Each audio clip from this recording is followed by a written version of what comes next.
terhitung mulai tanggal 17 November hingga 30 November mendatang, Polda Sumsel menggelar operasi Zebra Musih.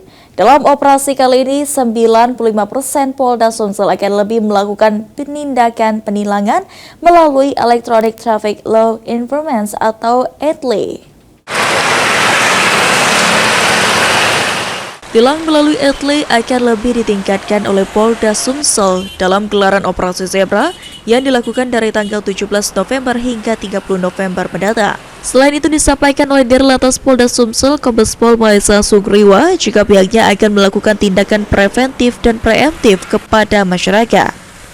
Operasi Zebra kali ini ditambahkan oleh mantan Dirlantas Polda Kalimantan Selatan, bagian dari menjelang pelaksanaan operasi Natal dan Tahun Baru.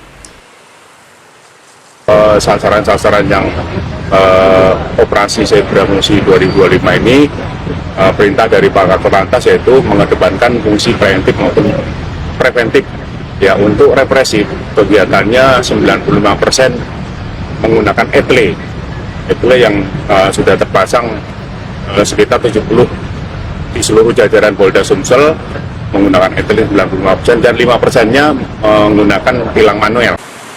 Dirlantas berharap agar pelaksanaan operasi Zebra kali ini mampu menekan kecelakaan lalu lintas dan pelanggaran lalu lintas di jalan raya.